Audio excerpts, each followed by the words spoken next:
That is to say, 8 degrees altogether, except that right under the pole there lies a bare rock in the midst of the sea. Its circumference is almost 33 French miles, and it is all of magnetic stone. This is word for word everything that I copied out of the author Jacob Ganoyan's years ago. Gerardus Mercator, 1577 letter to John D. Welcome, friends. I'm your host, Zen Garcia. This is Momentary Zen here on Revolution Radio, and I thank all of you for taking the time to be with us this evening. I have a special guest with me, Ebon Kim. Ebon, are you there, brother? Yes, I am. How's it going, Zen? All right, man. Hey, I appreciate you taking the time to join us this evening. Ebon's got a really interesting story and testimony to share with you this evening, and specifically, he is hoping to make a journey to this area, which has now come to, as far as world opinion and consideration, a lot of people have been forced to reconsider what may be at the North Pole. And for those that are biblical cosmologists, geocentrists, you know that the North Pole is the only pole as far as the flat earthen plane, and that it is at the center. And and so, can you tell us, your fascination with this particular area of study, and also share with the community your websites, contact information, YouTube, Facebook, anything of that nature? Well, I don't have a website yet. I've been meaning to, but I haven't gotten to it yet. I do live stream. I typically do it 2, 3 times a week, just kind of whatever I've been researching. I just let people know and give my insights onto it. And a lot of it's just watching a lot of videos too. But when I watch the videos, I also like to go to the source of what people are talking about and also go from there. So you can find me easily on YouTube, although YouTube is really stifling down any talk of flat Earth. So if you can't Right. find me there, you can find me on Periscope. You can find me on D Live. You can find me on Steemit, which I go through vim.tv until DTube is able to live stream. And you can also find me on restream.me. So there's plenty of places where I put my videos up. I don't do a lot of uploads. I just do live streaming because right now with D Live and going to the blockchain, you have to reside your videos somewhere else, and you link it there. But if that gets taken down, well, you're not going to see it on the blockchain. So if you do live, then it stays on the blockchain there. So it's a little bit harder for them to take it down, but they can hide it from people. I mean, it just, I guess we're trying to find a way where we can communicate with each other and leave messages to each other because I have not been awake for, I mean, I thought I was awake 2 years ago. I wasn't. Probably my real awakening was maybe 2 months ago, really, when I finally dived into flat Earth and realized, okay, most likely than not, it's flat. Yeah, right. And so yeah, but it took a lot of videos, and if those videos weren't there on YouTube, I probably wouldn't have found it, because I don't know if a lot of people know how to keep their videos in different places. So I'm just Hmm. glad that the people who are still making videos on YouTube, that YouTube still has those videos and they haven't taken them down all the way. Yeah, and you are correct that they are cracking down, they are censoring, and they are making it much more difficult for individuals like myself that have been making content for a very long time on YouTube. I've been on YouTube since 2007 and have been on the air since 2008. And I've noticed, especially about 3 years ago, that they changed the algorithms, and also as far as the pay with regard to AdSense and all that, that they made it a lot more difficult for individuals just making truth content and sharing it to be able to do it exclusively. That it was a lot easier a few years back, but now it's even getting it tightened more and more, and they're starting to make sure that when people search out terms that they get a lot of what are the disinformation sites, the corporate controlled mainstream propaganda media outlets and things of that nature. And so, um, Definitely. yeah. And I It's think it's, well, oh, go just ahead, really sorry. quickly, I was just going to say that I think it's really important for people to seek out alternatives to YouTube and a lot of these, the up and coming, the blockchain, the different sites like, just different video. Like, there's one that the YouTube guy um, is involved in now. I forget exactly what it's called. Starts with TH. But anyways, so yeah, I think it's good that people search out and seek out different avenues to make their videos available and to upload their content. So Yeah. It's it is crazy. I was just thinking about how when you mentioned all this stuff about when you do try to find more answers, you're just going to be segued into areas that they already know that you're going to go looking for answers. So they already set up places where you're going to have to go and watch. So you're going to listen to someone most likely where you don't know their names, you don't know their faces, you just know that they make a lot of videos and you know their voice. And you're going to have a lot of music with what they're saying, scary music, and they're going to pull you back into some type of control system. The control system, whether it's government, whether it's money, whether it's organized religion, the things that they control.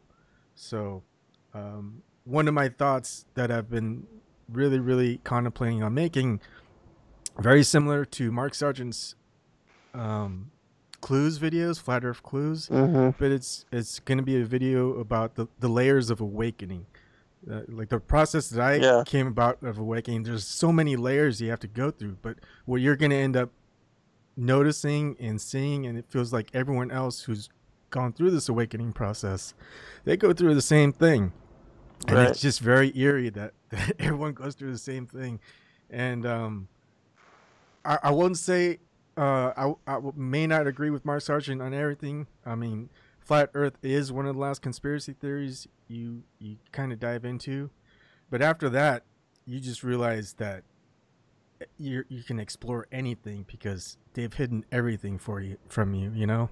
Right, right. Yeah, and so much of what we thought to be truth or reality, we find out is lies, just steeped upon more and more lies and a lot of just straight up disinformation. And, I do believe that there's an agenda, and I think that a lot of that, the whole thing for establishing the Darwinian, Copernican, heliocentric model is to not only lead us into believing we evolved of apes and the whole theory of evolution, but I think the next aspect of it is that they want to introduce the ancient aliens as our gods and our creators, and we can see that coming to the forefront, as far as like Ancient Aliens, the TV show, and Mm-hmm. childhood and different things like that. But so yeah, let's talk about that. The journey to awakening and kind of how it happened for you. Did were you into like did you look into 9/11 and government sponsored terror and New World Order and that kind of stuff? Yeah, I was always kind of a conspiracy theorist. I loved the X Files as a TV show, and I would just kind of like I never looked into the conspiracy theories. I just kind of knew it just I can't really trust the forms of information that I get from government or the Hmm. mainstream media, and so I was always like, I I they could just make it whatever they want. We won't really know. I'm agnostic, not an atheist, agnostic. Like I just don't know whether we can ever find out, really. Um, and I, people give people lump in agnostics with atheists, but I disagree. I mean, even Thomas, the apostle, was an agnostic, and so I kind of follow in that boat where, heck, if an agnostic acknowledges something from something very spiritual that they experienced, that's more power to whatever that experience is, whether it's Jesus, whether it's the highest of the high, God, or Lord of something else, whatever it is. If we go, yeah, it's real. I mean, that, of course, we're still gonna say we don't know for sure, but I mean, we're gonna be like, okay, that was the experience. I'm not gonna deny it. Um, Mm-hmm. so I don't see it as a bad thing, but there is faith involved, but it's not a belief. It's just we just don't know for sure what it was. We just know, but I mean, what the thing is, we keep searching. I Mm-hmm. think you do too. It's kind of hard because once you fully believe in something that you've got the right answer, you stop looking. Once when you think you've got the right answer, but you still got that little bit of, I don't know, 100%. You keep looking. So that's really what it is. We just have to keep looking because once we think we found something, and maybe we did, maybe we found it 100%, but we still have a doubt. That's still okay. But if you probably got it wrong, there's like a 1% chance you're wrong, and you are wrong. But at that point, at 99%, you go, oh, I know it is. Then you're gonna stop looking, and you're gonna know that you were wrong at the end. So you gotta just keep that little bit of skepticism, even if you kind of have a feeling that it's 100%, you're 100% sure it's true.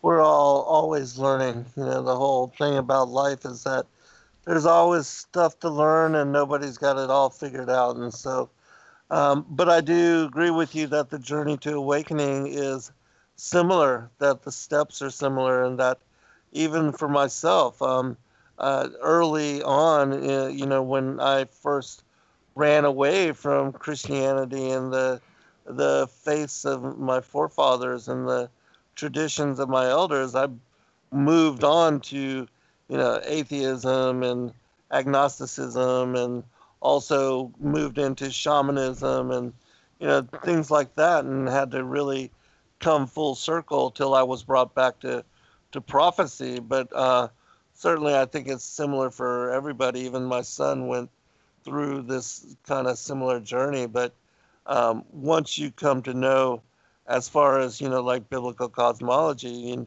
you realize that, yeah, most certainly there is a creator, and that this place was established unique, as well as that we were established unique. There's no way that life and DNA and the building blocks of life just came about randomly. Everything was designed with intelligence. And so that divine inspiration, you can find the fingerprints of God on everything if you really look and come to know that. And there are things that can be trustworthy as far as like prophecy, when you understand that certain texts, certain books of wisdom, certain things, and this is worldwide. It's not in any way just centered on, or focused or centralized on Christianity or Judaism. That there's truth in a lot of things scattered all over,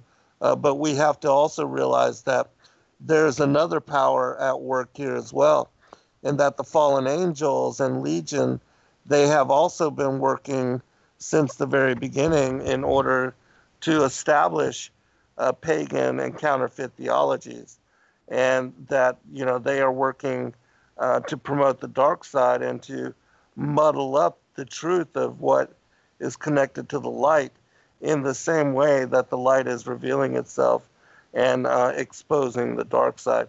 And so that's the challenge, is trying to really wade through the disinformation and come to knowledge on what is truth and what isn't.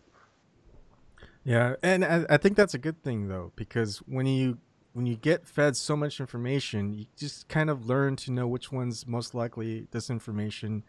which something else that might be more valid.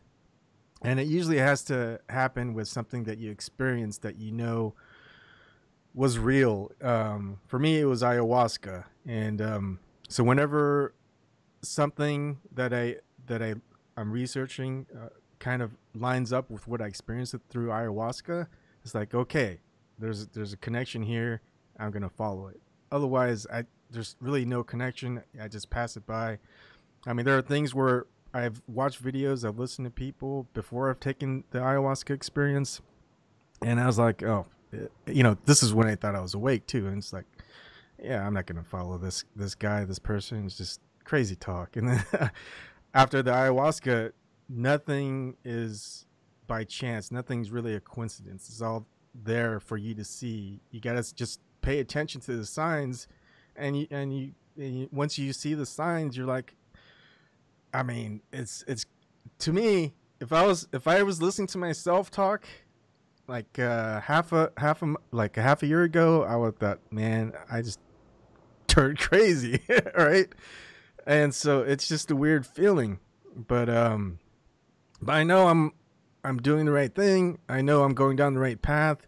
I know that it's not. I don't want. It's not about ego. It's not about fulfilling my potential. It. You, the thing is, you have to be humble. You have to really know why you're here, what you're here to do. And if you don't do that, well, why even bother? Just go and keep doing what you were doing before you're awake. Of course, it's hard to do that. Once you wake up, it's hard to go back to sleep. Um, Mhm. I don't know. I don't know how anyone could do it. Anyone who could wake up and go, I'm just gonna go back to sleep. I'm just gonna work my 9 to 5. Save up for retirement. Do you know go vote, go take vacations, whatever, Mhm. Yeah, That's yeah. I don't know how, but what makes it tough is like I also don't know how to survive in this new type of system that we want to move into, you know? Well, That's let me ask you about your experience and where was it and how was it that you were introduced to ayahuasca and why it was that you sought it out and wanted to have the experience. so I don't know how exactly. I was just watching videos and I was just still dubious about it because I don't really take mind altering types of drugs or things like that.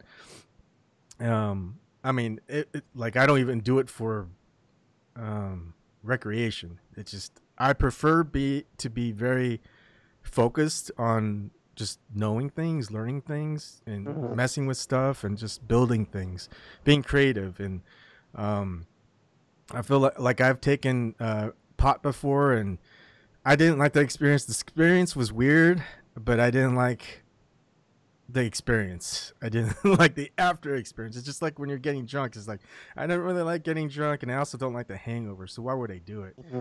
Yeah. Um, but for the ayahuasca, they say the experience is the same.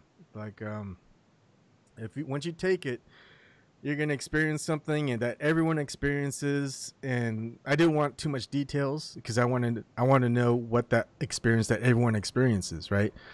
So I was like, okay, so how do I get it? It's illegal in the United States. I'm not going to tell people where I took it or when, or like how I took it. People will know when I Uh-huh. took it, but I don't want to incriminate myself. I'll plead the fifth Yeah. anyway. So Yeah. Well, let me just ask you this. So you didn't get it from anybody, or you did? Did you do it alone? yes, Did you do it as part of a ritual? I mean, how was it that you so set up the experience? I brewed it myself. I did it alone, and it Hmm. was at night. I did most of the suggestions. Is that rice and water experiment where they put rice and water. There's 3 jars. One's a control, and one jar with rice you put in one cabinet, and you just think negative thoughts and harmful thoughts and things like that. And then you on another jar, you pour love into it and happiness and things like that. And after a week, 2 weeks, 3 weeks, you can see the control and the difference between the stuff that you would put your bad thoughts into, your negative Hmm. thoughts. and that one gets really moldy and looks pretty bad. But the one where you pour your happy thoughts and your just positive thoughts towards that rice water experiment, that jar looks like it was just poured in yesterday, you know?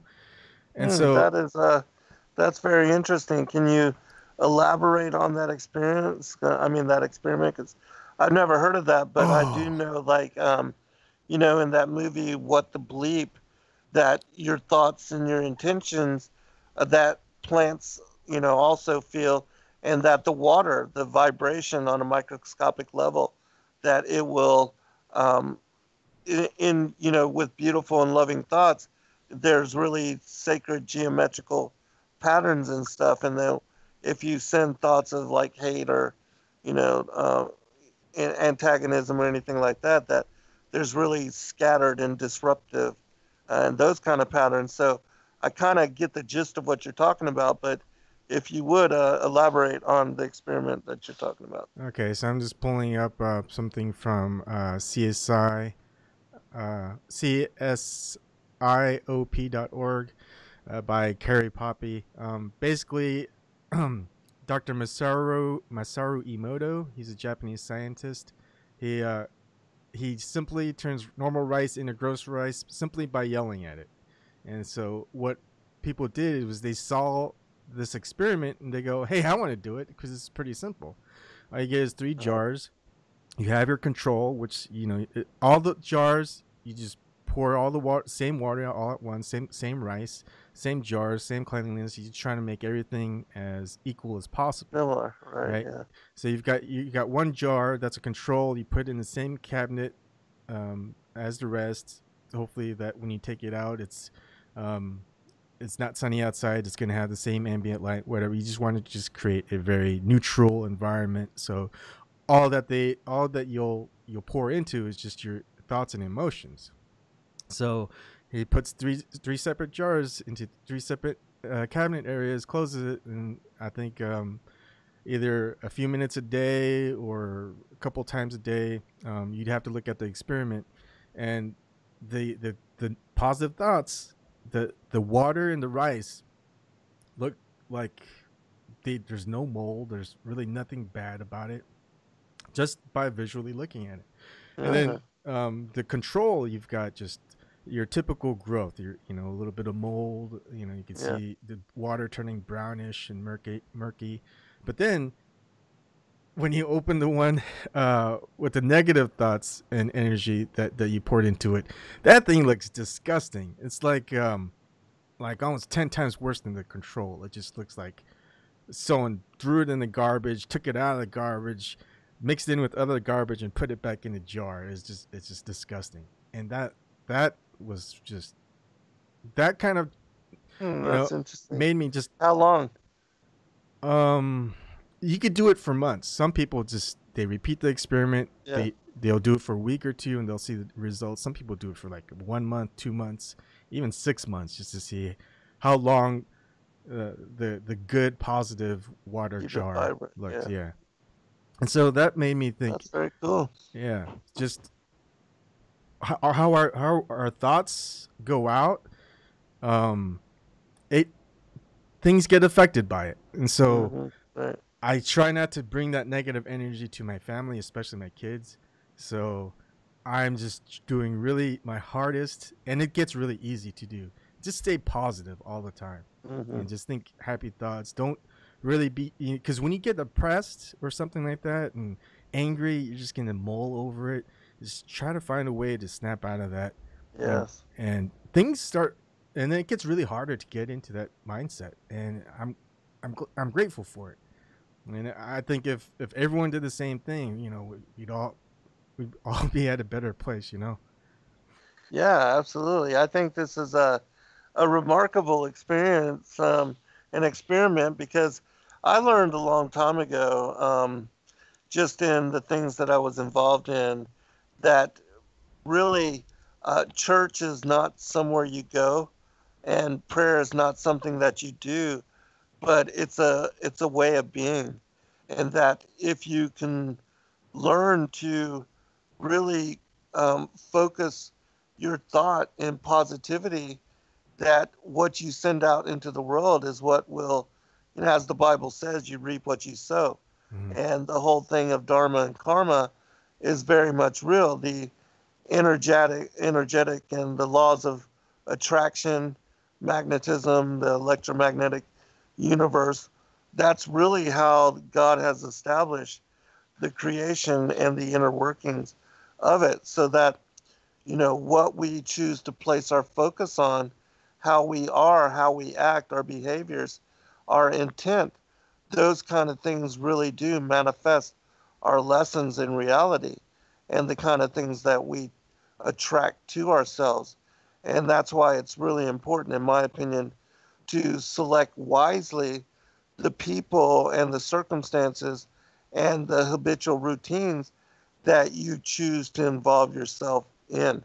And that, if you have very negative people in your life, it's going to affect you in the reality and the lessons that you have to deal with. But if you put and choose to put and only allow very positive and creative and beautiful people, harmonious, into your life that are also very careful with their uh, creative abilities and what they choose to attract and what they choose to put out. Well, those are the kind of people that are really creating miracle and really creating beautiful realities. And those are the kind of people that I like to be around and choose to be around.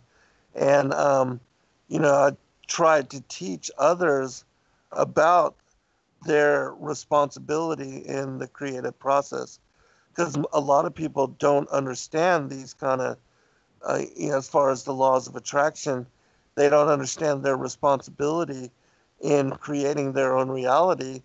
And a lot of them, because they don't understand these things and have never done like the experiment that you've talked about, they don't understand that their insanity and their depression and their just being angry at the world is why they keep attracting negativity and having lessen over time, and every day they keep having the routine of having to learn, why it is you don't want to be that way. But the lesson escapes them because they don't put the connections to, well, I'm responsible for creating that, and so not understanding that people create really negative outcomes, negative situations out of ignorance. And so, that's why I do think it's important for people to come to understanding on these kind of concepts, which a lot of people would say that they're new age, but in truth, they're biblical, and they're exactly how the Most High established the creation, is with these laws of attraction and magnetism and energy and things of that nature. Yeah, and I agree. It's the new some of the new age stuff is actually old age, and Right. the new age paired it out by whatever control system. It's just something different that disregards everything in the past. So it disregards the old age and comes up with something totally different, which is it can just be mumbo jumbo, or it could just be something where everything's hidden. Maybe it's just secretly bad for people because they're going to something they have no idea. It could be some form of Kabbalistic magic or something like that. And so it's hard. I feel like I don't want to dive into the new age. I want to find stuff that's really old, because what's amazing is the more stuff you look back towards history, the more amazing things are, because you realize that what we've been told all this time is that we've always been separated, and there's there's no way that one civilization could have visited another civilization. But what we find is that all these old ancient civilizations, they've known about other civilizations around their time period. They were So all connected. yeah, they're all connected, and so there's one big, very diverse civilizations thousands of years ago, and of course, um, what our controllers are saying is, you know, they're just using like copper at that time. They they couldn't communicate with each other. They couldn't sail to around the world. Of course, we know it's not around, and all this other stuff. So, um, but we know this because we've been through the layers of disinformation, and we're just what's great Peeling about back yeah. what's great about the people who are awakening. We don't segregate ourselves into like a cult personality. We don't focus on our egos because all the elites, no normal person, ordinary person is going to go ahead and talk or have an interview with them. Like if you went to go and talk with, say, Neil deGrasse Tyson, I don't think that would ever happen if he tried for like decades. Same with me.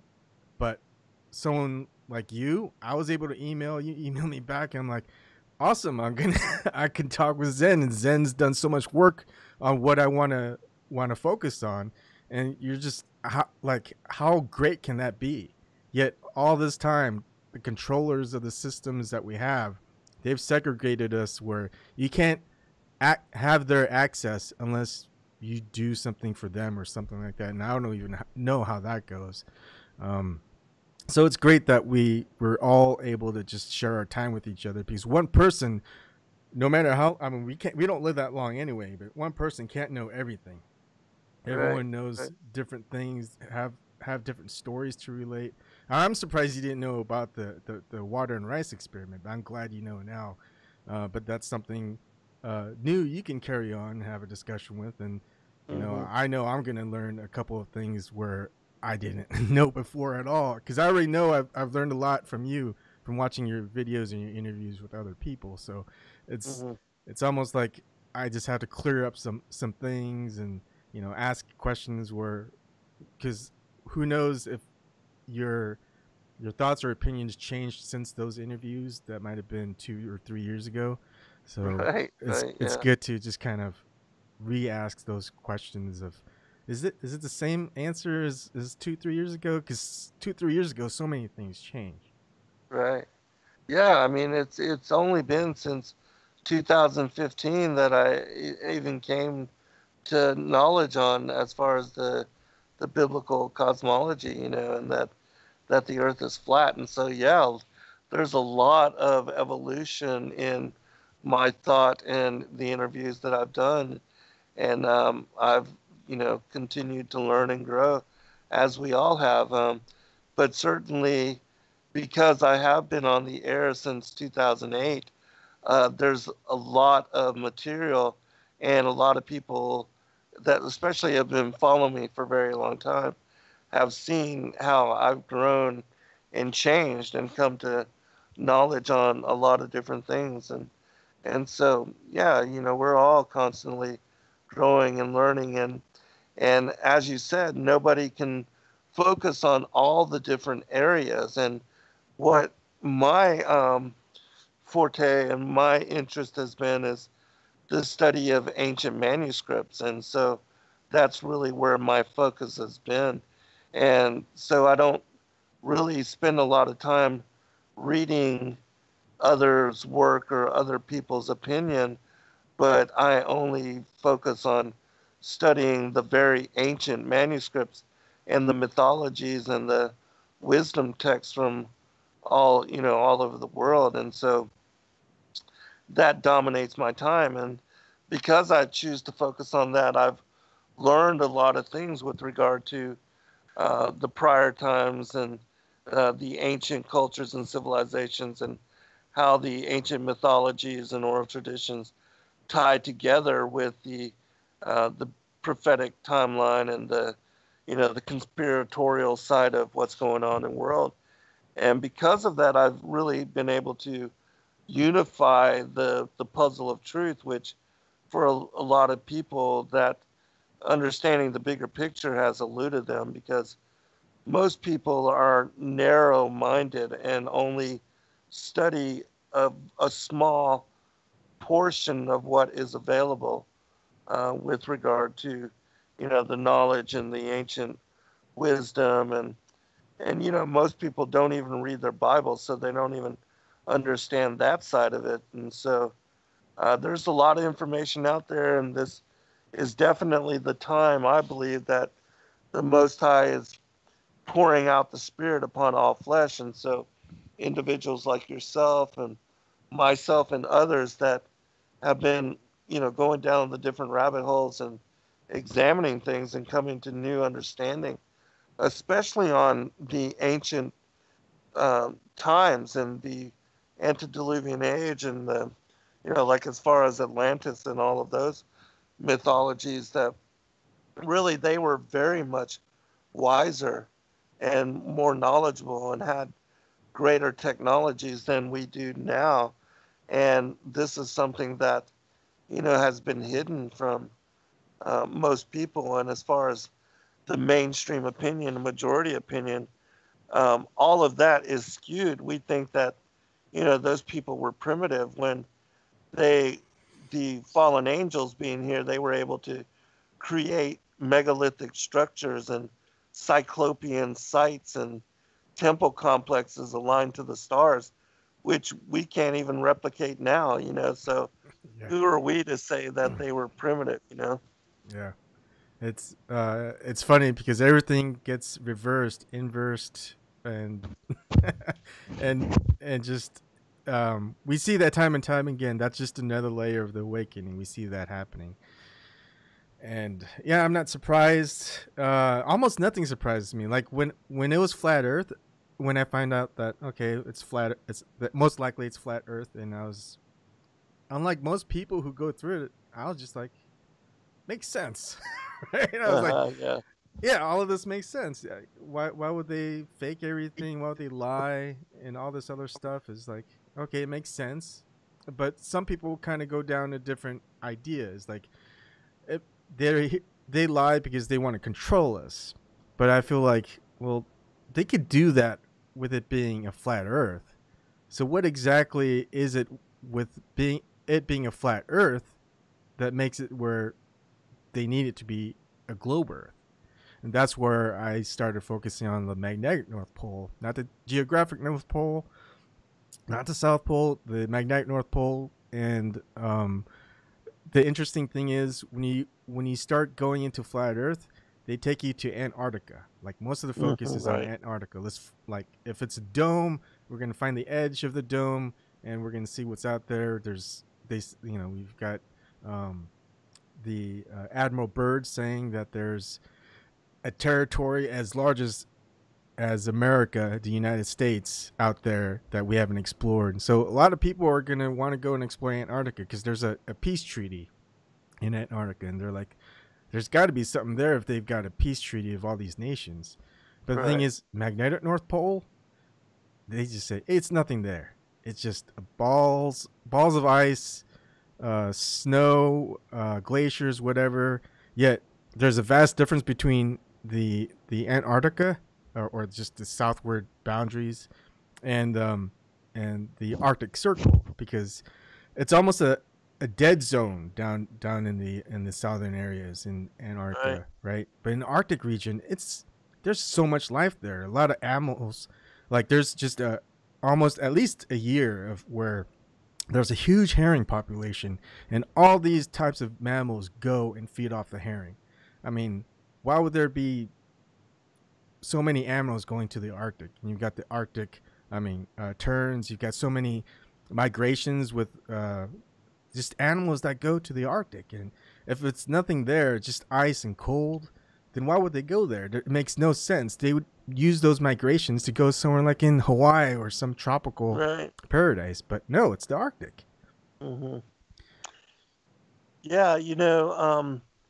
Studying and looking at, even the ancient maps, Mercator, and the things that he cites there, like even with what I had read about, this four quadrants, that, in my opinion, lines up with exactly what is described as Eden. And then reading the ancient mythologies like Hyperborea, the mythologies of Shambhala, Asgard, Thule, Atlantis, even, and even Paradise, and saying the stories of what in the Bible is referenced as the Mount of the Congregation and the sides of the north. All of these things led me to the study of the north. And so, even that word, um, the Hebrew word for north, Saphalon, it means hidden place, treasured, and kept secret. These kind of connotations are associated to the north, and so I also learned that basically that the north has the entrance way for where Jacob's ladder is, and that um, there's the place to enter into paradise and also into Sheol. And so all of these different ancient mythologies, and even with the description of the magnetic mountain, the black lodestone mountain, Rupes Negra, and then the whirlpool, the swirling whirlpool, the abysmal chasms surrounding it, that it leads into the hollow of the earth, and then looking into the mythologies of like Odysseus and Jason and the Argonauts and the Aeneid by Virgil, it talks about this what is supposed to be this ancient sea monster called the Charybdis, and that it was this basically a whirlpool that is talked about in the ancient mythologies. And so I came to understand that all of these things were speaking about the same thing with regard to the North Pole as the center of the earthen plane. And so, that's when I decided to write my book on all that, on paradise, the sides of the north and the mouth of the congregation. But yeah, the North fascinated me as well, and I wanted to know more about it, and studying the Hyperboreans and the ancient traditions that speak about the demigods as living up in that area, and that the seed of humanity even started there. So, Mhm. can you talk about your explorations and your the things that you've come to know and learn about the North, and why it was that it interests you? And also, before we go into that, can you also talk about your journey just to awakening? What was it that led you to interest in conspiracy theories? Like, was it 9/11? Because I know that's the main catalyst for most people. But and then we can go into as far as the cosmology and your study and your interest on that, and how it is that you came to knowledge that the Earth is truly flat. Sure. And just before I go on, I was playing with gematria stuff. I Hmm. got started on just kind of looking to the septenary because of Maddie Leeds, and if if you if you type in hidden land and North Pole, the septenary is 33. Oh wow. Yeah. But also, what's interesting is if you type in Yggdrasil, the Norse tree of life, and hidden Yeah. land, the full reduction are both 48, and the reverse full reduction are both 51. So they're identical in that aspect. Oh, interesting. Yeah. So all I'm looking at with the gematria is just because I could type in a whole bunch of words, and sometimes they don't match, but I just try to look at any pattern where two of either the English ordinal, the reverse ordinal, or the full reduction, reverse full reduction, or the septenary match, and then I just kind of take it from there as like, hey, that's kind of interesting. Is that there for a reason, or is that just Uh, coincidence? That's just something at least to keep in mind, but not necessarily just throw away. I mean, it has nothing tangible for me at the moment, but if something else comes up and in my studies and I type that word in and it matches with something with the gematria, then I'm like, huh, that this is getting really, really um, interesting, I guess. Scary in a way too, because I mean, so many coincidences just kind of it gets really weird. But anyways, so yeah, I was in the U.S. Navy, and during 9/11 is weird. I was on the USS Carl Vinson. We're on our Westpac. We're going over to the um, um, what am I thinking? Iraq, and this was before the Iraqi War, and still carrying on what Bill Clinton was doing within Iraq, and I was at that point with a lot of studying and looking through. I was a conscientious objector. I just couldn't bomb people I didn't know for reasons the military won't say, right? And I was like, you know what, I really like the military because the people I met, my experience with being in the U.S. Navy was probably the best life experience I've had. Just I learned so much from it. Just What year? What year were you in? I was in 1999. Okay. And I was just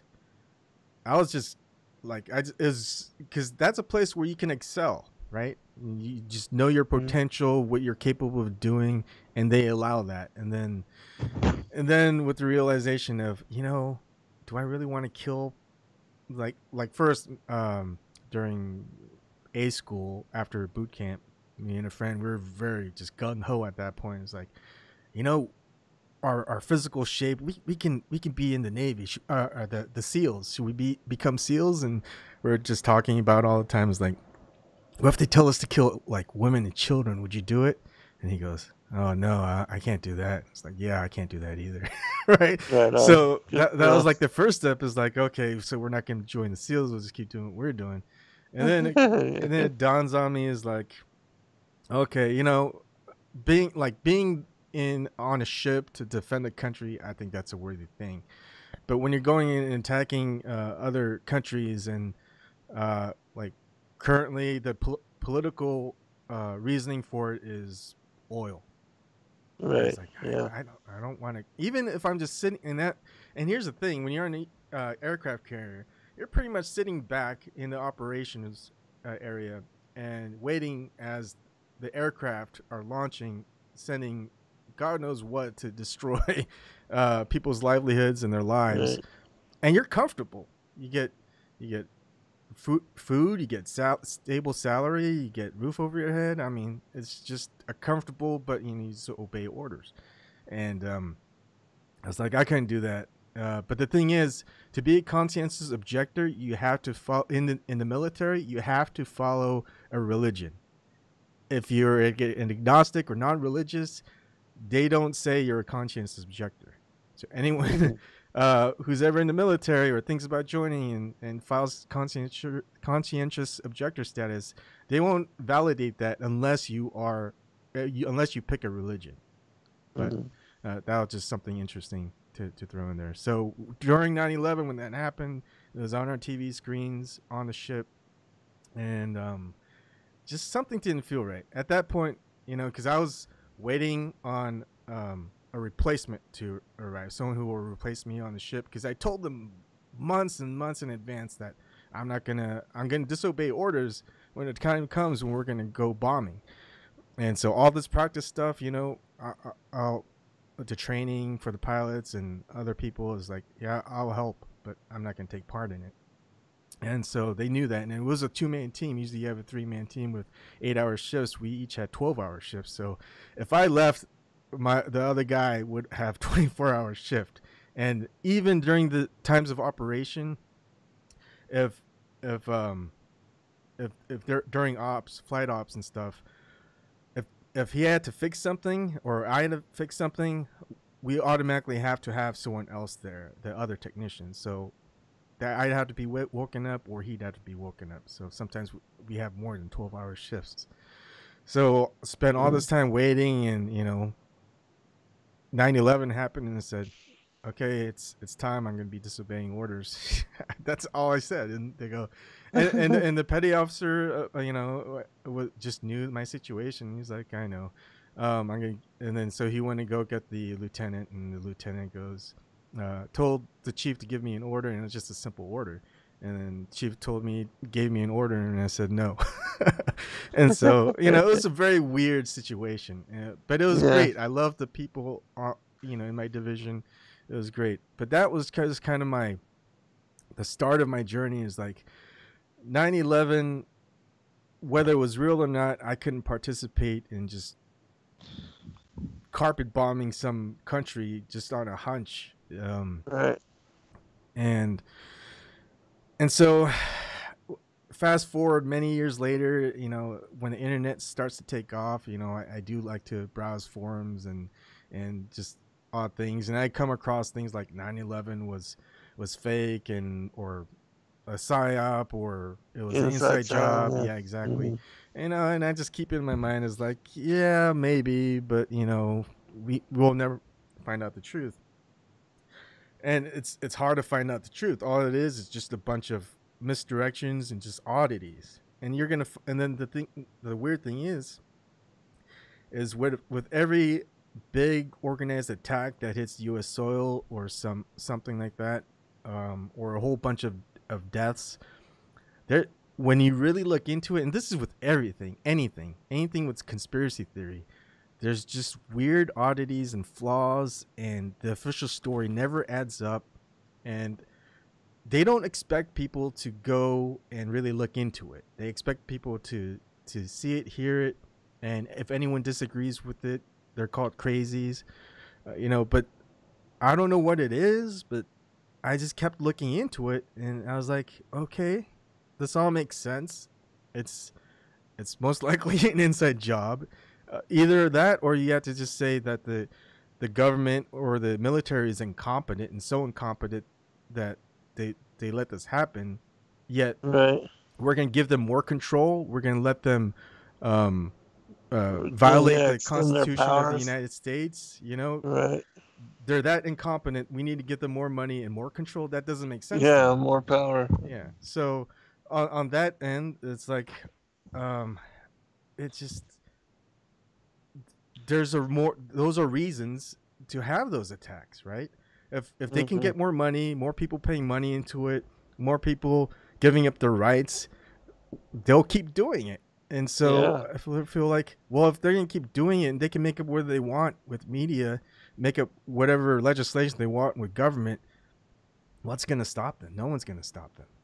And Yeah. so Exactly. it was just a really slow path towards like, I didn't I didn't make videos at that time. I just did my own research, and it Hey, never. hold on, brother. Okay, Hold on. We're at break. okay. We'll be right back, everyone, for second hour. Wow, it's been an hour already. Yeah. Exactly.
All right, welcome back, everybody, for a second hour.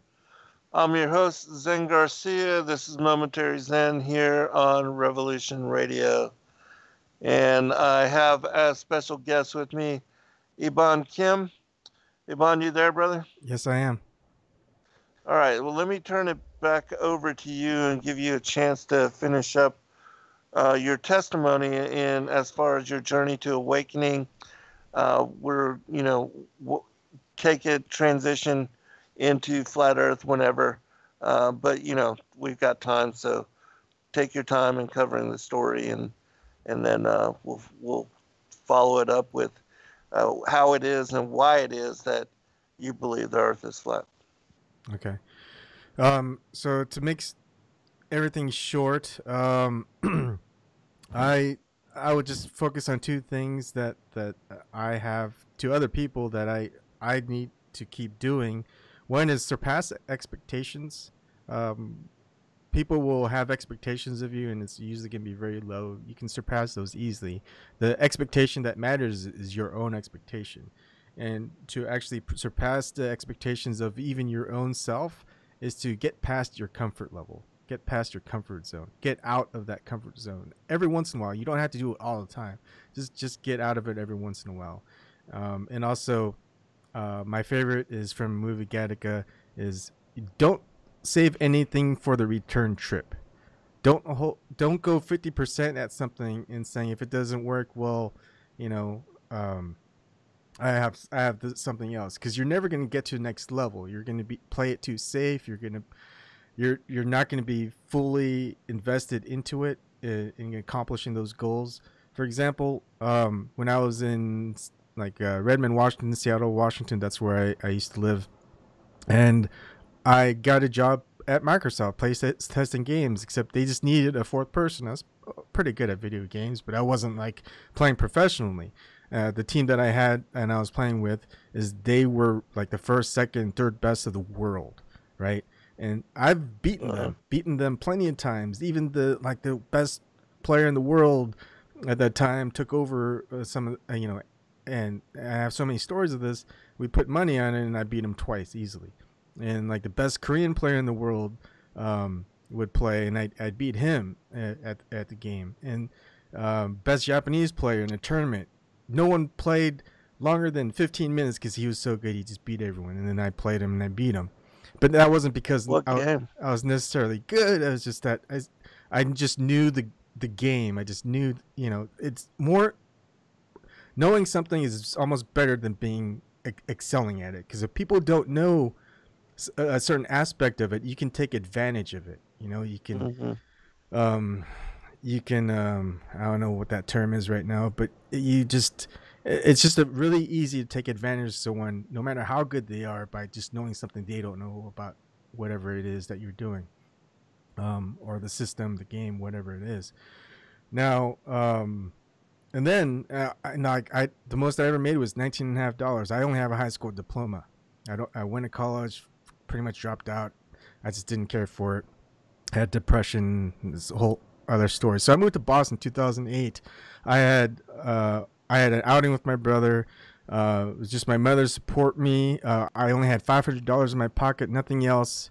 Moved to Boston, Massachusetts. Had no job lined up. $500, just a backpack full of clothes, and at the end of 10 years, I was married, had a kid, was making around $150,000 a year, salary, add up everything. And now we're moved back to like Columbus, Nebraska, where I am now. I make no money. I don't have a job. I'm still living off of what I saved up, and I've got to figure out things. And I kind of have an idea, but I'm still at this point where I'm learning, and there's things to accomplish, but I don't want to go back just doing what I was doing. I just have to go and focus on what I want to do now, but figure a way where I could just keep going. And so, if you just focus on it, get out of your comfort zone. I mean, I don't tell anyone go with just $500, knowing no one at where you're going, and being able to do all that stuff. It could have been luck, but who knows, right? But you just have to focus on it and do things like that. So, 2016 comes, and at this point, I was like, okay, I was really into the Bernie Sanders during the 2016 election, and that's kind of what woke me up. Is like, hey, there's this person. He's speaking what he wants to speak. He's not really like an egocentric guy. He's just kind of an old guy that just kind of says it as it is, and I was impressed by it.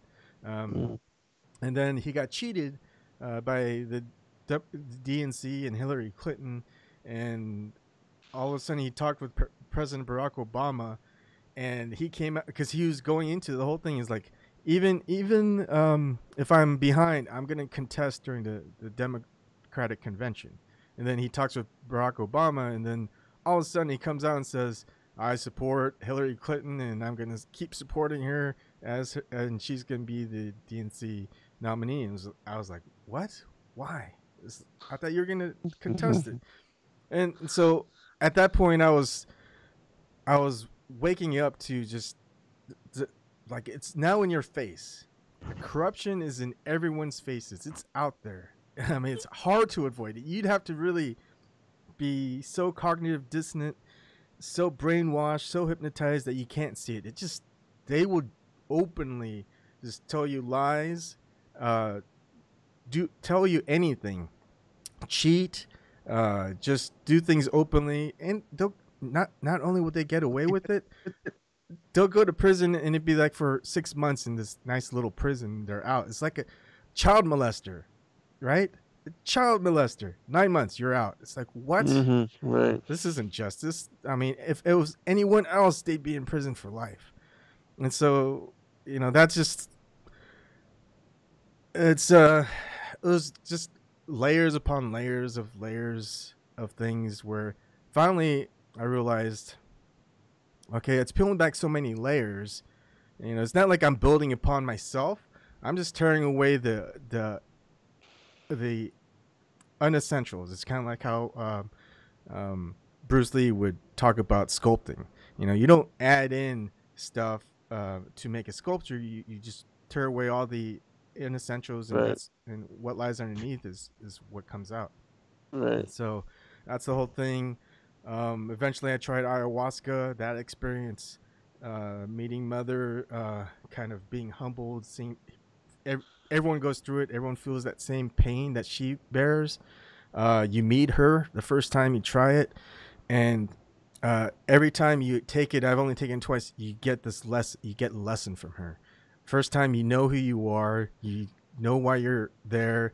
You know that the things that are, you see the signs, like during that whole process going up to it where I was gonna take that experience, there were signs that I had in my head that I didn't know were signs, because I would buy fresh fruit and certain things, and I didn't even read into it more before that. I would read afterwards and saying you'd want something like oranges or lemons or whatever, and fresh fruit and all this other stuff. Is like, it was just something that I was preparing for, and I got at the store, or all this other stuff. And then I took it, and it's like, there was a reason why I had to get those things. Like something knew that I was preparing to do this and was getting me ready for it. Because if I wasn't ready for it, I think I would have just had like the worst type of hangover thing experience, whatever it was. And so I came out of that, the first experiences, I was like, I am all powerful, I know who I am, and all this other stuff. But the thing is, the second time I took it was a very negative, horrible experience. It was just a very humbling experience, because all that power and ego and whatever you have, it's for a reason. It's not for you to just flaunt it, right? And so that was the lesson. It was just be humble, and uh, you know, to be humble, you really have to apologize for your past mistakes to other people, even if they were in the wrong and you weren't. You just kind of have to go out there and say, you know what, I'm sorry. And I would call up people I've never talked to, didn't want to talk to, never heard from for a long time, even my father and my aunts and whatever. And I did it. I made the attempt, and I feel better for it. I'm glad. And there's still more of that process maybe that I have to make, but it definitely changes changed my perspective, and I don't when I recognize signs, like I pay attention to them. I don't just throw it out. Like, for example, compass, and we're gonna get to this later. It's like I'd rather just make a video or play video games or read a book, and all I think about is a compass. It's like, why am I thinking about compass so much? Because because I figured, okay, I'm focusing on the North Pole, and I know all compasses point north, but why? What's with the compass? And then I go compass. Is it maybe like, why would they name it compass and name it sound like come and pass? Like, if the Latin translation for come is like together, and then Latin for pass or passos is something like step or pace, just like pace together or step together. But where would you step to? And it's like, say who invented the compass? Like, you're the first person to invent the compass. Like, you have this needle that points in one direction all the time. No matter where you're moving, you're turning, it's pointing in that same direction. And you're going, what's in that direction? So you look at the sky, right, during the daytime, you don't really see anything that where the needle's pointing. And then at the night, you look, if you're up in the northern hemisphere, you'll see it's Polaris. It's pointing to the North Star. And so once you figure that out, it's like daytime. Well, what comes on the very like 90 degrees from it, it's going to be the sun. Most likely, give or take a few degrees, depending on where you're living. But sun rises on the east, sun sets on the west. But no one's ever going to say like if it doesn't point south for any reason, not magnetically.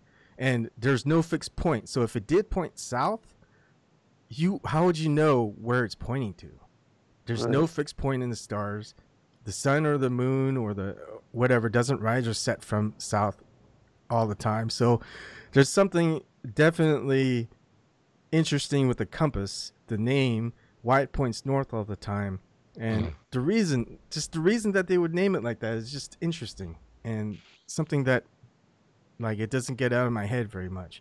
And so I just focus on that things with the magnetic North Pole, how, like, so the flat Earth at that point was, okay, there's truthers that I'd listen to, and they keep talking about flat Earth. And I was like,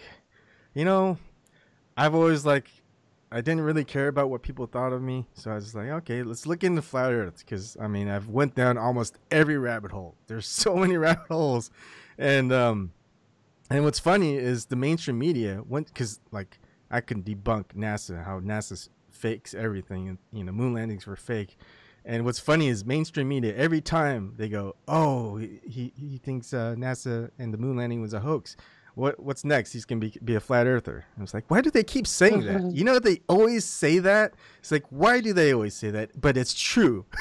Right. Once you debunk NASA and know that the moon landings were faked and it's all a hoax, you become a flat earther. I'm sorry, people, that if that's, and if you want to keep looking, you're finally researching the flat Earth, you're going to become a flat earther. It's just funny. It's hilarious in some way. It's just... Did you see the Apollo 11 where they tried to create the illusion that the Earth was a globe by using the window? Yeah, I saw that. Yeah. That was one of the ones that... Yeah, because, if the Earth is a ball, why do you have to fake it? And then if you're faking it, how can anything that you say be of any kind of credibility? Because if they're going to lie and hoax that, what else are they lying and hoaxing? Yeah, the moon is such a desolate place, right? Even if you look at it with your bare eyes or through a telescope, it's just very looks like lifeless. It's not beautiful at all. But when you see Earth, or how you would imagine Earth being pictured from the moon, it should be beautiful with land, the sea, the clouds, and even if you look at the CGI pictures, it's beautiful. Or you look at pictures in the hot air balloon, it's beautiful. You look at mountaintops, it's beautiful. Anywhere you're on Earth, it's beautiful, right? You would think, like me, I'd start taking pictures everywhere. But going to the moon, you would think they would take pictures from the moon on Earth, right? Take pictures of Earth from the moon, or going towards the Earth or going away from Earth, just take pictures upon pictures. None of it. 24-hour live streams, Yeah, and multiple. You know, exactly. And you know, we have the International Space Station that orbits the Earth. What do we see every supposedly, time right? they live stream? They're doing tricks. They have Right, astronauts doing tricks in what they say is zero gravity. right, right. I mean, they're not doing anything scientific, anything worthwhile. We're giving them millions of dollars a day, yet anytime they're doing a live feed within the International Space Station, they're just talking or doing some tricks. It's like that's not what we really care for them to do, right? It was cool the first time, but give us something tangible. Give us Right. something, run some experience. I could give off 10 very cool experiences to do in zero gravity. They don't do it at all.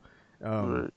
They don't even accept like people just, hey, why don't people in the world give us ideas to do inside the International Space Station in zero G? They don't even do that.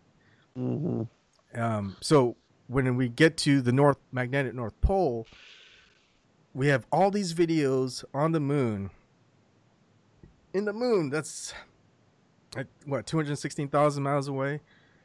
Yeah. We have to go through all these things that they say, radiation belt, and you know they have to have just perfect telemetry data to get there. Of course, that could be done on something that was less powerful than like a smartphone from like 10 years ago, Mm-hmm. and all this stuff. And you know they land on it 6 out of 6 times. They got a rover. They're driving around on it. Right. Yet zero videos of magnetic North Pole. Zero, and it's not Mm-hmm. hundreds of thousands of miles away.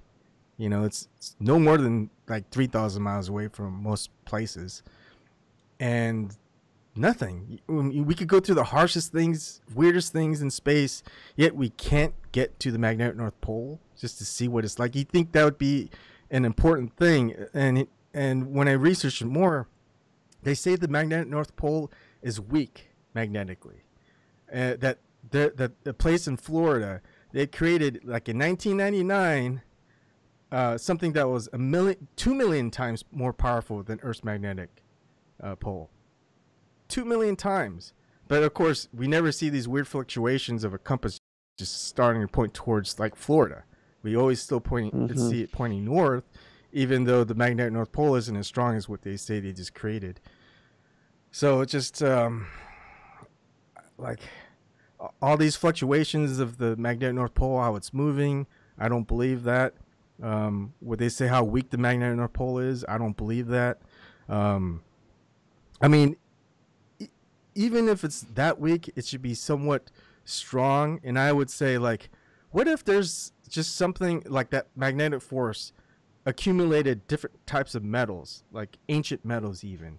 Wouldn't it benefit people like archaeological explorers or something to go there to see if anything accumulated within this magnetic area, any type of metal, and especially like say just like swords from way back in like 200 BC, like a gladius or something like that. It's like you could sell that on eBay for like $1 million, and that expedition probably costs like 15,000. Why don't people go and just try it and check it out? Right. Yeah, it says that even though the iron pins and nails in the boats would be attracted to the magnetic mountain, to the Rupus Negra, Yeah. and so if it's that strong, who knows what kind of stuff is drawn to it, Mm-hmm. right? And so I just think there's a lot there. They're hiding it for us for a reason. Like the most important stuff they don't hide. The most important stuff they hide. The stuff that they just kind of want to, like a misdirection, they show you and say, hey, don't go here. We don't want you to go here, but this is what's there.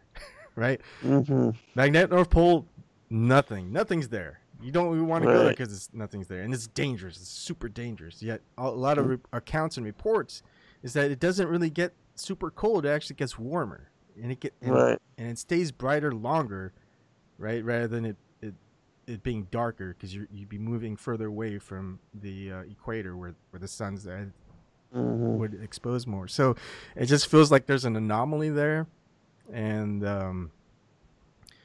it's just worth investigating. And the thing is it has to take a certain person. Like you have to get out of your comfort zone. You have to be dedicated. Go there all the way, or don't go at all, or don't even think about going. Hmm. And there's a lot of people who reached that are doing what they're doing. This is why I like when new people wake up, and people who are awake, they keep doing what they're doing, because then we eventually find people.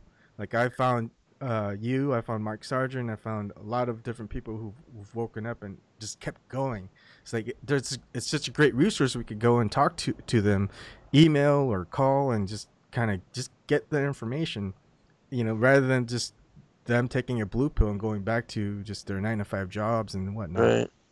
But then there's also people who have to either pick up that mantle, or and the people who've been doing their research and making all those videos, they go and do what they wanted to do and explore further.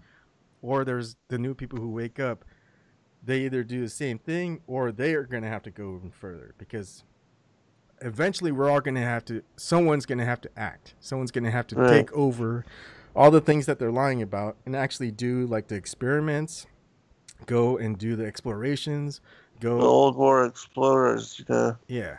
So like it, chasing down the Amazon River and stuff. exactly. And so we're getting to that point, and it's just going to be incredible once more people wake up and want something to do. And I'm one of those ones, like, I just can't sit and just keep reading all the time. I just have to go and find things out for myself. Hmm. Which we'll go into that.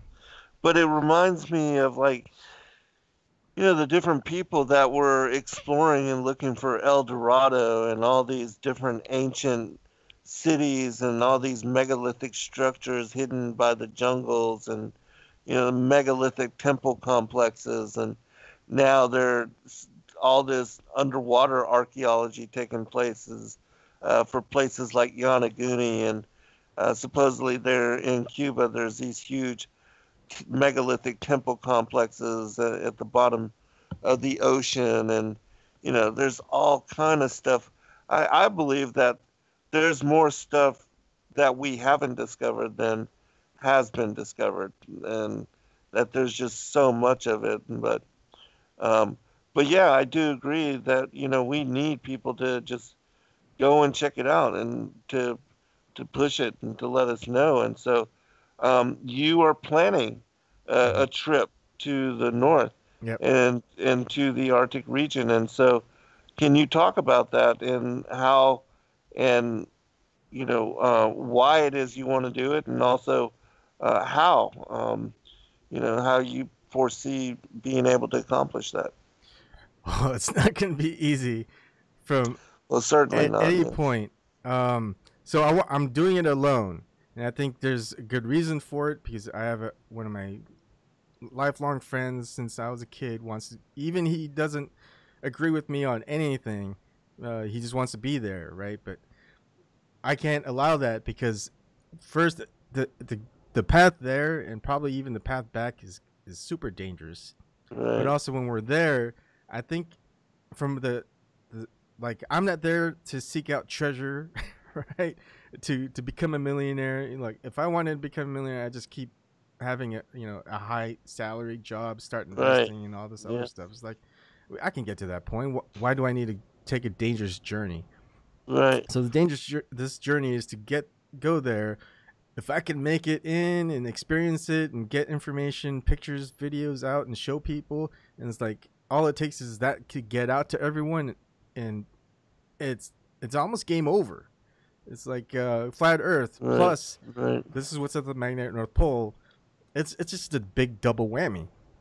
And then if I don't get very far, even if I get pictures and video of it, where like whether it's a mountain or some lands where it's just, you would think it's just glaciers, but it's not. It's like almost like a paradise, like what they say. It's like that Mm-hmm. right there, even Or from far away. It's like I don't even have to get in there. I just have to zoom in my camera, and then so that's just worth it as well. But the thing is, there's so many uh like life is weird, but I haven't gotten to the weird part yet.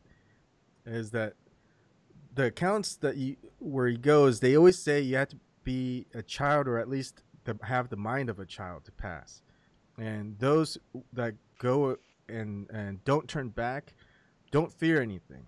Like you can't be afraid because you're just gonna turn back. And the reason most people turn back, they encounter a dragon or some big serpent form of some kind, and most people see it and they go, "I'm out of here," and they go away. But the ones who just encounter it and go, I don't fear it.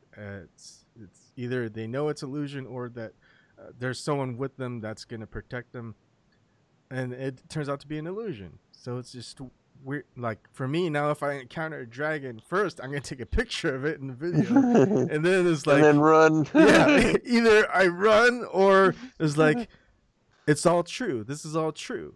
So if it's probably an illusion, so I'm gonna keep going, or that's when I die, or maybe it's like Right.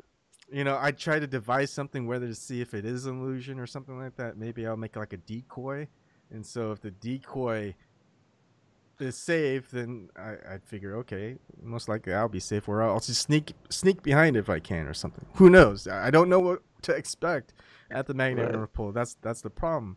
But just to make that attempt is what we need. More people, more chances of success. And I think the more people who go at the same time, the worst, the least amount of success there is. Because if I was someone I truly have a friendship for, I'm not going to leave them behind. Like if they get injured, I'm not going to leave them. I'm going to take them back. So there goes the entire journey. If I get to that point where I see that paradise, I see that dragon or whatever it is, they're not going to want to pass through, and I'm not going to have them wait for me as I go through, and they're going to have to go back alone, right? I mean, because they're not in it to go all the way. They're in it for me, and I don't want it. I don't want that responsibility. That's why I think going alone is the best way, because you don't have the excuses to turn back. I mean, there's plenty of reasons I don't want to go because I have family. I have like a 5-year-old daughter and like a 1.5-year-old son. So I'm planning on this to try to be quick, or plan it in a couple of years, where I have more information, where I could be more ready. Where like right now I'm not the most physically fit that I've ever been, so maybe I can spend time to do that, and maybe if I work at it, I save enough money to buy like a small boat, a small. I mean, like one of the accounts they were in a fishing sloop. I mean, that's pretty small sailboat right there. Right. Right. And that's almost better to navigate because they say that there's just a lot of ice flows out there. So rather than Right. breaking through, you can just kind of navigate in and around some of those areas. So it's my mindset is there. That's my goal. That's my journey that I'm preparing for. And if more people want to make that attempt on their own and do the same thing, take cameras, take video equipment, and go a certain way, and then come back, I think that's just a lot of stuff that just can just get more people motivated to go. And once we find out what's there, it's just it's almost it's a new world, it's a new territory, because people want to explore. That's why people love space. I love the space. My favorite genre is science fiction, like space opera, Star Wars, Gattaca was of it, like Futurama, even the cartoon, Firefly, the show, and like I did a whole video is I love this stuff, yet I'm a flat earther. Why would I want to be that? But it's not really about the space. It's just about exploration. Exploration is what really drives most of humanity. Is we want to explore, we want to create, we want to make things different, make things better. No one comes into life saying, hey, I want to make things worse. How can I make things worse in life? That's just That's all I want to do. Almost no one does that, especially a kid, you know?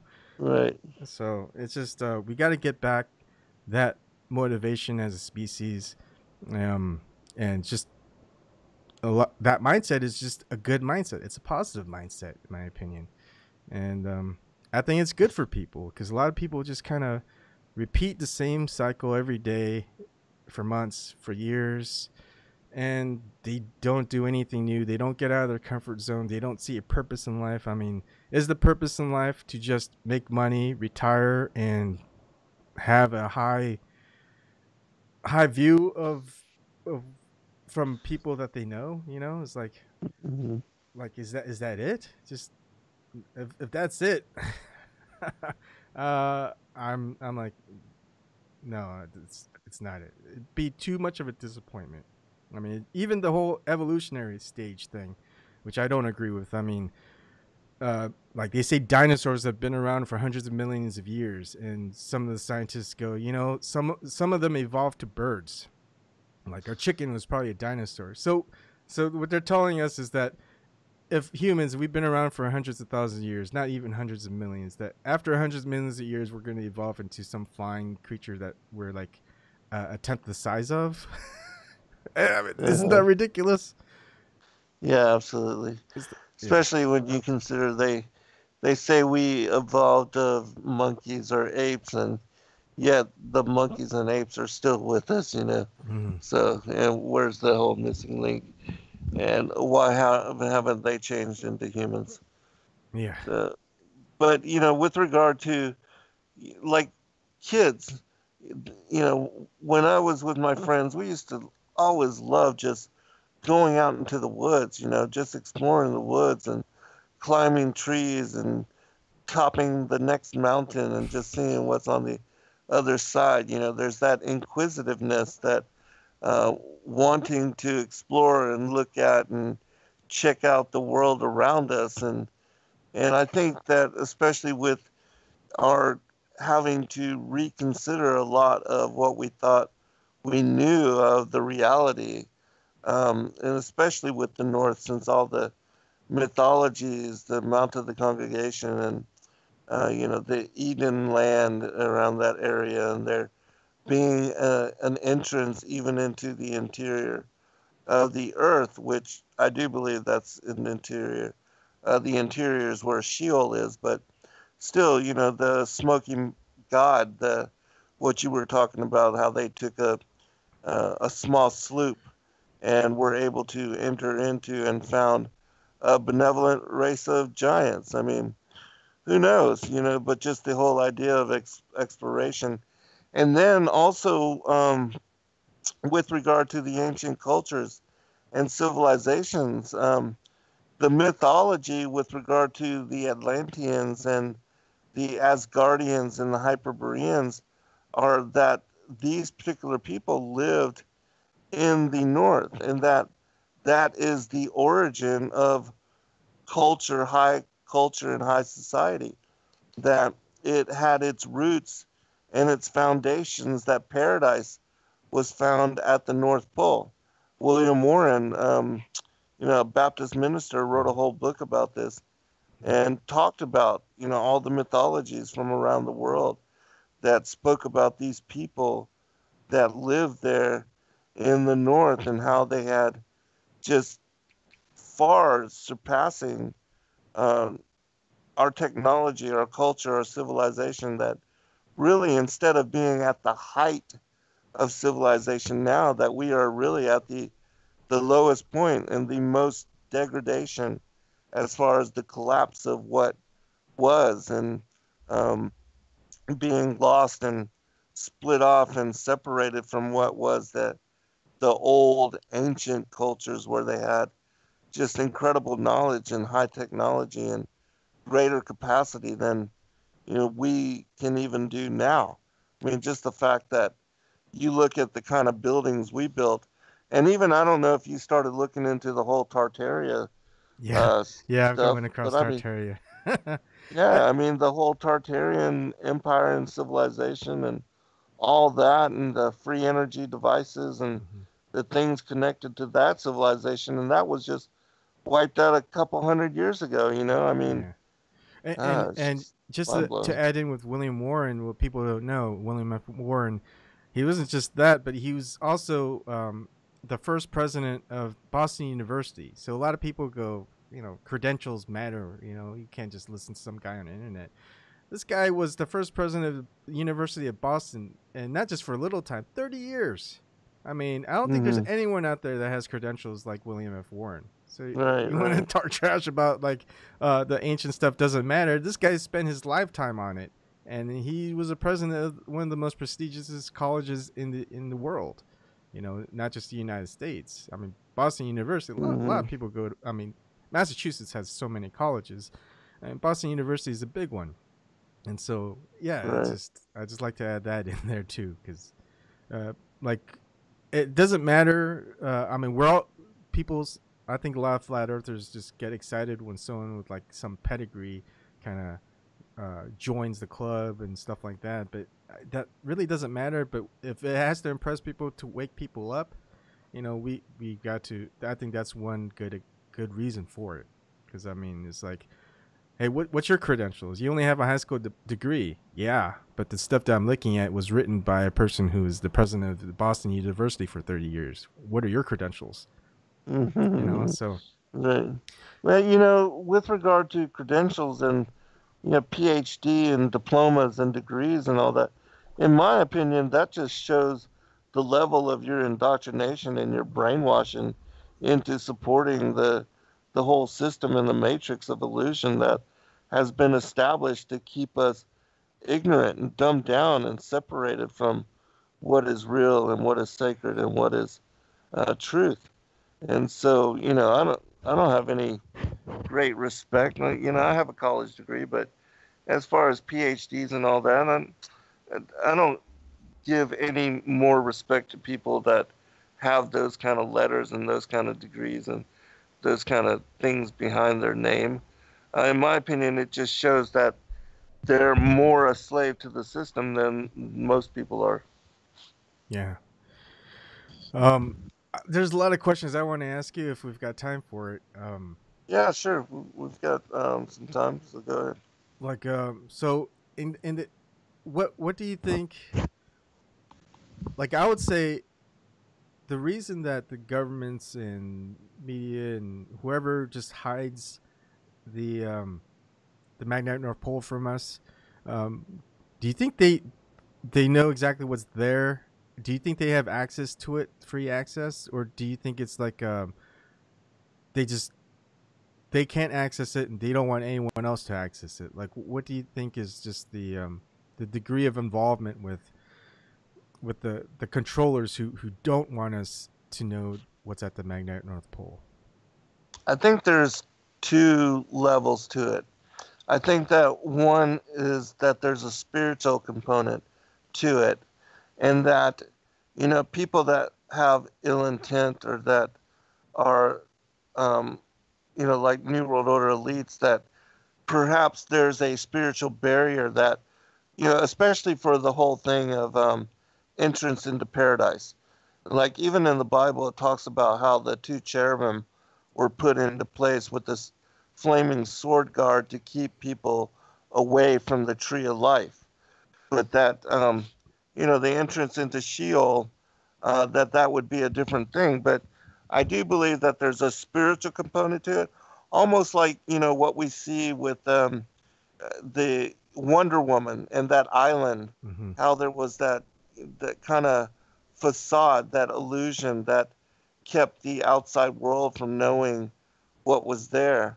But I do believe that the ancient explorers in like the Inventio Fortunata, that particular book, and also in John Dee's letter and the Mercator map, it talks about this large magnetic mountain, the Rupus Negra, being at the center of the Earth plane, and that there was this huge whirlpool there that was an entrance into the hollow Earth, and that it drank the waters of the oceans, and then um, every 6 hours would reverse course, and then would spit and spew the waters out, and that was what created high and low tide.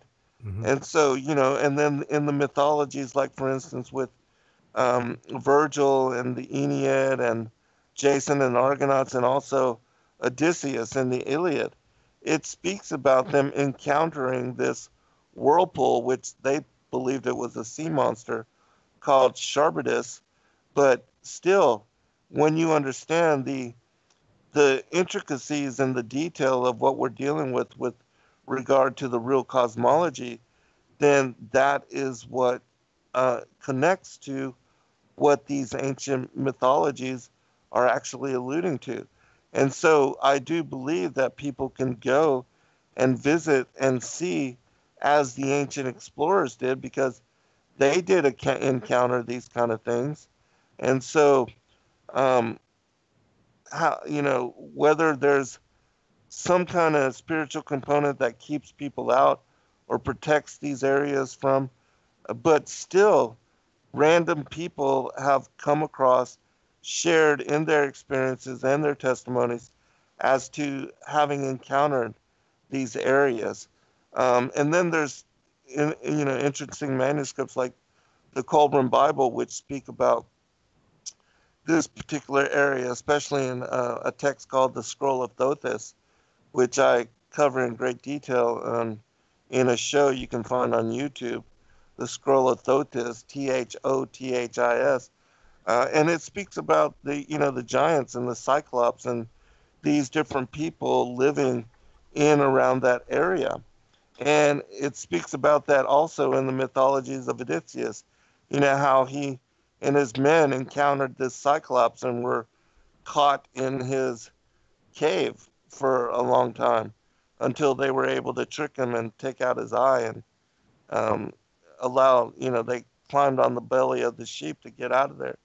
But those kind of things are found in the mythologies. They're also found in the ancient maps and in the ancient testimonies. And so I do believe that we can experience and check out and see the same kind of things if we were able to get up to and travel in and around um, and search out those kind of areas.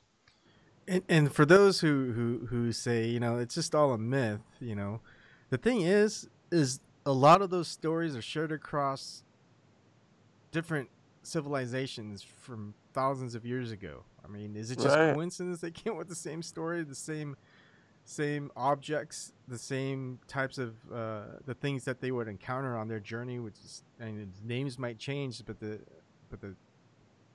their encounters have always been the same. right. So it's just that's something to also think into. It's just like, Yeah. is that just coincidence that many civilizations No, would just come up with the there's same no thing? coincidence. Yeah, I know. You know, you Uh, know, so no. it's always just, you have to kind of have a little bit of, remain skeptical. But I mean, like, what are Yeah, the to me, odds? those are confirming witness. They're Yeah, confirming witnesses. And the Bible says that out of the mouths of two or three witnesses shall the truth be established. And so I do believe that in looking at, examining, especially the ancient maps, the commentary, and then looking at the ancient explorers and the testimonies that they've shared, yeah, absolutely. That's why I wrote the book Paradise Sides of the North and the Mount of the Congregation, where I share and explain all these things from mm-hmm. not only the biblical perspective and the legends, for instance, of the Jews and the rabbinical commentaries, but also of like the um, the Vedic cosmology, the Srimad Bhagavatam, the fifth canto. It goes into great detail as to this particular area.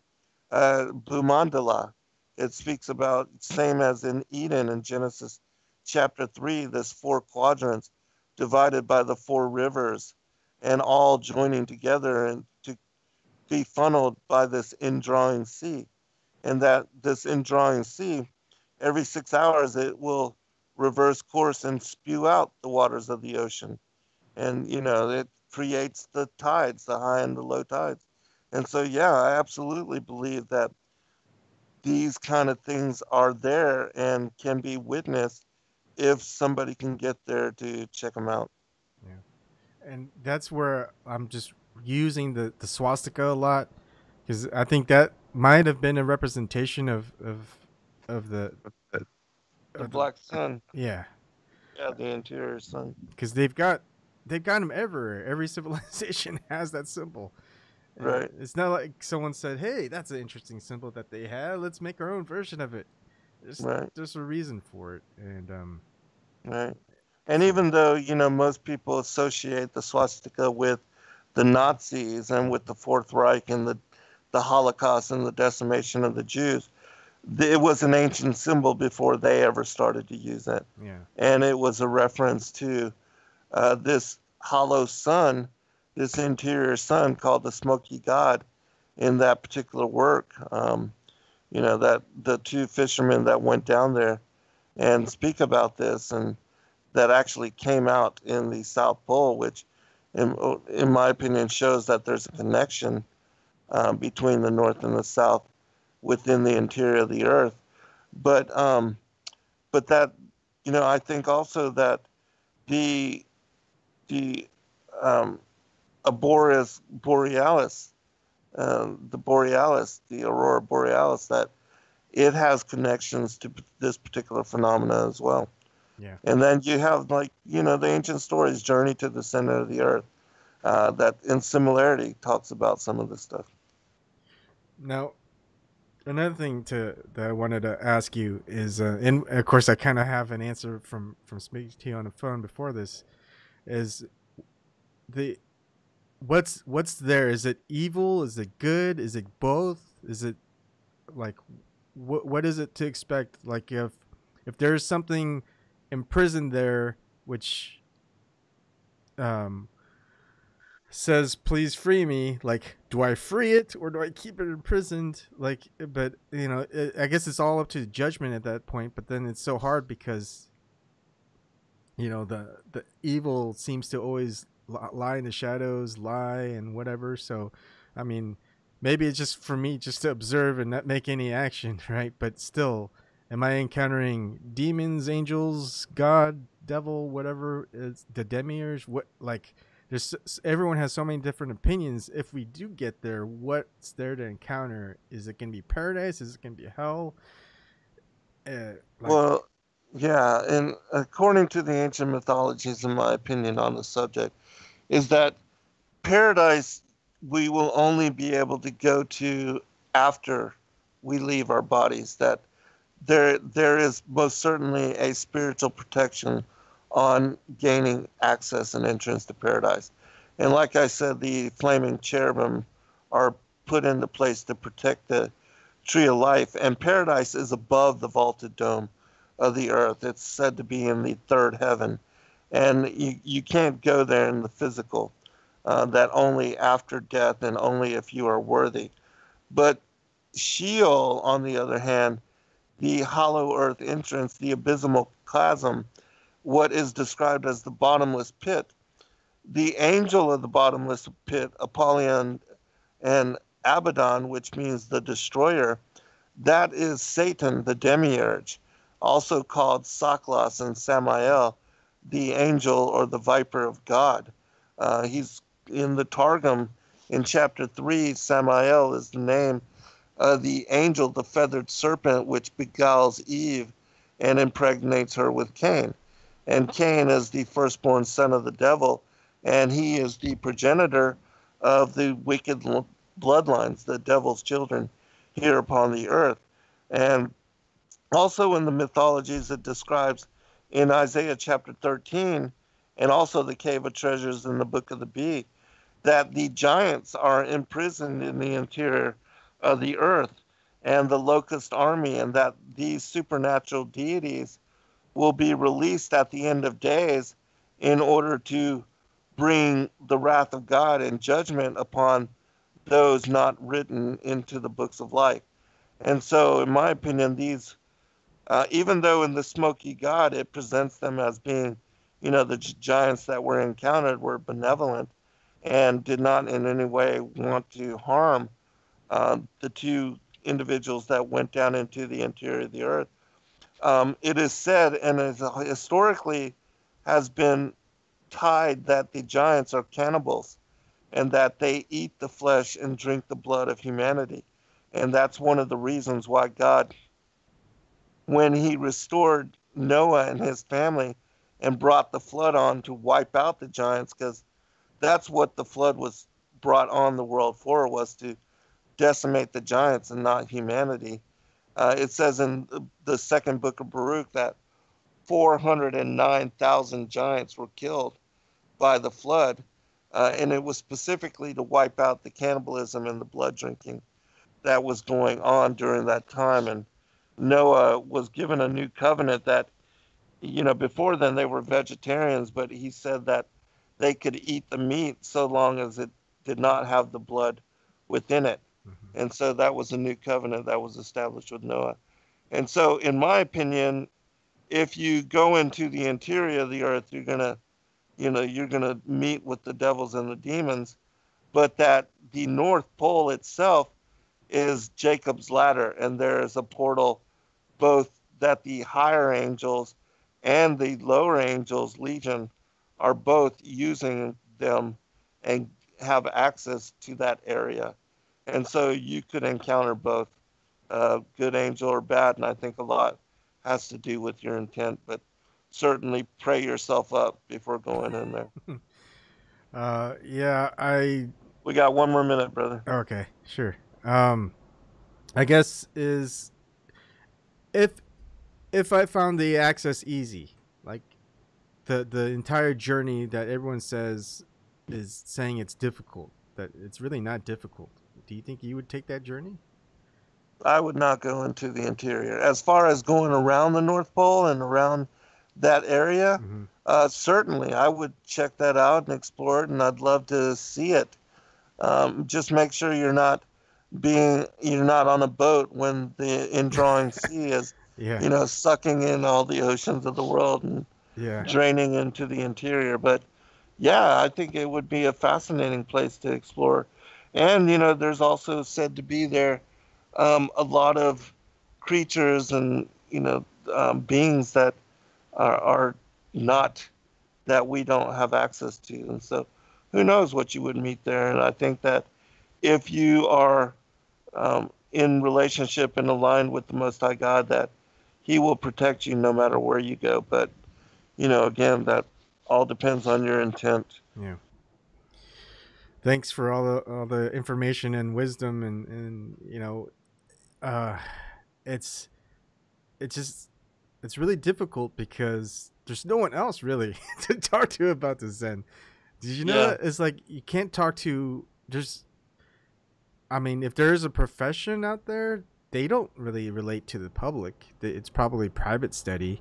I'm pretty sure that there's someone out there that are a couple people or an organization that studies things like this, but they don't ever converse with the public or anyone who Yeah. wants to talk about it.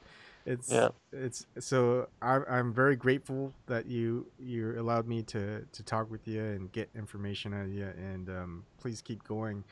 And if I get information out and I get big, I'll send whatever I can your way, because the cost of living here in Columbus, Nebraska is really low. Yeah. I was able to We'll stretch. talk again Yeah. soon, brother. All right. Thank you.